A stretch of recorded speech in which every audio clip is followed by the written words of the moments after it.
Welcome back, everyone. If you're new to the channel, welcome. I'm DarkHour717. Since the launch of patch 3.18, not only has the patience of backers been tested, but also the patience of the developers, as they've spent numerous hours working on hotfixes and updates to bring stability to the verse. I feel it is safe to say from all of us that we are very appreciative of everything that they're doing. This week has brought some big strides in returning the PU to a playable state. Before we get into these changes and the current state of the PU and what's coming down the road, do me a favor, and if you like these videos, hit that like and subscribe button, and it really does help get the videos out to more people, and I really appreciate it. For all of those that have subscribed, I just want to say thank you. And stick around to the end of the video to see how you can get entered in for a chance to win a Drake Cutter starter pack. Of course, last week we did discuss the current state of the patch along with the number of issues that were going on. That time we were on the verge of getting hotfixes pushed to the live servers, and these hotfixes did roll out over the course of the week. And there was definitely some positive effects here. Though the hotfixes did not address everything, they did make a number of improvements for many players. This included resolving some 40,014 errors, 19,004 errors, ship claim issues, inventory issues, and more. Though the positive effect was seen by some, many still experience ongoing concerns with the number of known issues in this patch. While by no means would I call the hotfixes a failure, they did only provide a small amount of relief to the ongoing concerns. This really reiterates the fact that this is a multi-step process to really knock these issues out. Just as stated by CIG when they acknowledged that as they resolve one cause of an issue, more causes are discovered. This is also seen in members of our own Discord, with many people who were affected by the errors and blocked from getting access to the PU. After the hotfixes rolled out, many of them were able to finally get in and play, and a handful still, even to this day, do not have the ability to log into the PU. The 40,014 error is still a major contributor to this, in the fact that the only viable fix that can be discovered is a character reset. The CIG support requests for resets are met with a form letter stating that the issue is being worked on and no reset can be done at this time, and the ticket is then closed. As to the reason for this, it is unclear whether it is to keep a mass reset from happening for all of those affected that could break the system, or if there is an issue with the reset process itself that is making things worse. We don't know. So in the end, where does this leave all the backers currently? At this moment, we see patch 3.18 continue to be worked on, and I would honestly say being improved on more and more as the days go by. Many of the issues are still occurring, though the frequency does seem to be less and less. In the past week, we have seen inventory issues reach a pinnacle of being broken when on Tuesday night, the database itself seemed to have crashed, and for more than an hour, inventory was entirely inoperable. Logging in for all who were not already on a server was impossible due to player unstowed status, and for the most part, if you were in-game, any action being performed were never going to happen. After about an hour though, it did appear that things did get fixed by CIG and normal operations were resumed and backers could log in again. Since then, we have seen only an occasional very short-term issue with repeat player unstowed errors, and this seemed to resolve in less than 10 minutes. Overall, 3.18 is still very much a work in progress though, but there is more progress on the horizon as we now see the move towards patch 3.18.1. It was announced late in the week that the patch would be going straight to PTU and available to all backers after a short Evocati testing period. The PTU was opened up and available as of Friday night, and what we saw in the patch notes was a testing focus on the new ship delivery system and general bug fixes and stability. This also announced that there were going to be stress tests on the PTU each day for 1 hour. So the PTU would be open the entirety of the weekend to continue to report on any issues encountered through the issue console. The list of known issues for the PTU patch is a short list and does not have the extensive known issues that patch 3.18 has, but we know that a number of issues on 3.18 were not readily found or seen in the PTU, and this list reflects what is actually witnessed in the PTU itself, not what is known on the live servers. Items listed though do include game clients may close without error or crash handler. The trams are out of sync with the station timers, causing them to overlap or may not appear on time.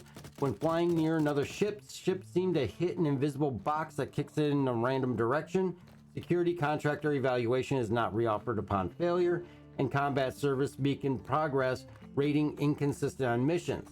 And this is just a small example of what is actually available. A link in the description to the full patch notes will be there so you can check them out. Alongside all of these though, we still of course see issues with elevators as well.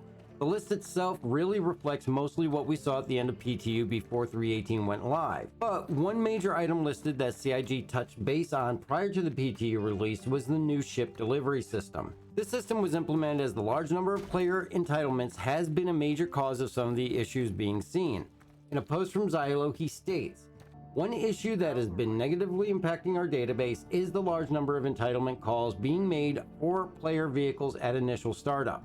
To alleviate this, we are implementing a solution that we hope will significantly reduce the strain on the back end and help us provide a smoother surface. Our intention is to roll out this solution out soon, but we wanted to give you an early heads up of the incoming change to how you will summon your vehicle. The change we are making affects how you obtain your vehicle when logging into the game for the first time.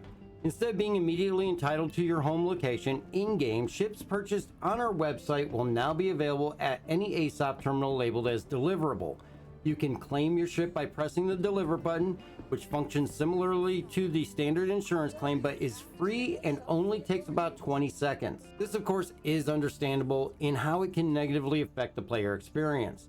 Now this of course introduces both pros and cons with this change, but ultimately I feel the advantages far surpass the inconveniences. And to compare these, the main inconvenience I see is the need to first deliver multiple ships if you're someone that likes to move stock components from one ship to another, like swapping a Pontus Quantum drive from a Caterpillar to the C2 to make it that much faster. What you will need to do is make sure that you deliver all the ships that you will move components from and to at a location before you can swap the pieces in the vehicle loadout manager, as while they are undelivered, they are locked from making changes. The second is with paints from the pledge store, more so for anything you'll spawn outside of your home location such as ground vehicles.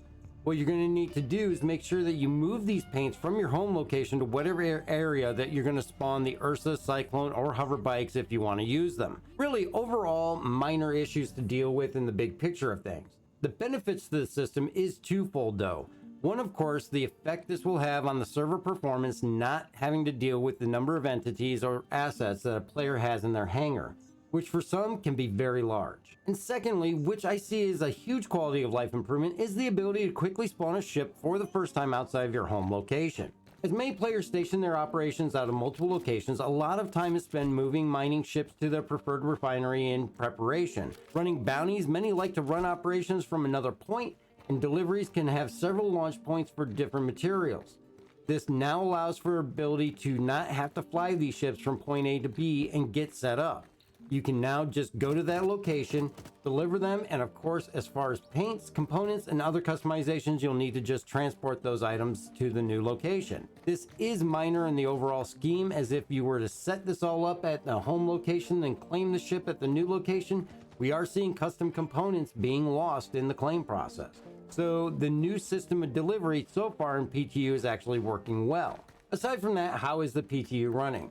The first night showed promise as we very quickly loaded in and immediately got into a server with no queue, wait, or any delays. Once in, the inventory system worked, and throughout our gameplay that first night, we saw a delay in waiting actions at most reach about a half a second. The first night did see some issues in our testing come up, and that was in the salvaging gameplay, with the salvage beams on the reclaimer and the ability to properly fill and eject the RMC containers. We found out that after a couple of containers, they just stopped working, though this time when looking at the pending moves, there was not a delay due to this, and it seems the containers just stopped for some other reason. We also did see a large amount of desync, much like what is seen on the live servers. Overall access issues though, we did not see any of those known errors from live. This by no means meant that they were not out there though. As looking in SC testing chat, we did see a few reports of people getting the 40,014 error, but the majority of the issues being seen are gameplay related versus access related. ASOP's not working correctly, or the delivery option at other locations showed as claim instead of deliver, and seat animation death related to the cutty. Also, we did see seat damage causing player damage in our gameplay in the reclaimer, spawn issues with spawning in non-hospital environments after death. Overall though, the experience on PTU has been far better than the PU, but again, this could be due to a lower population and stress rate. The key will be to get as many players in, especially during the stress test, to see what happens.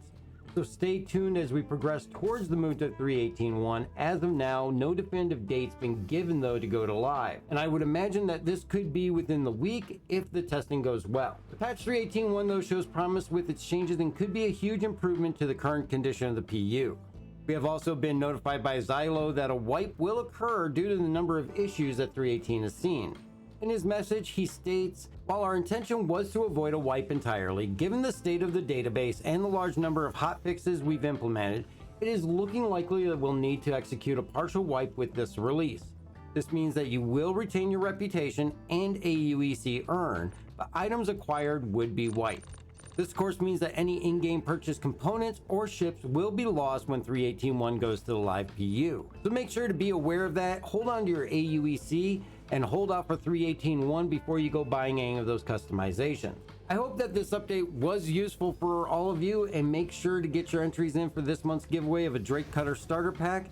Just follow here and comment on any video to get entered in, and you can get a second entry by following over on Twitch, where you can catch the stream every Tuesday, Thursday, and Sunday evenings at 7 p.m. Eastern Time.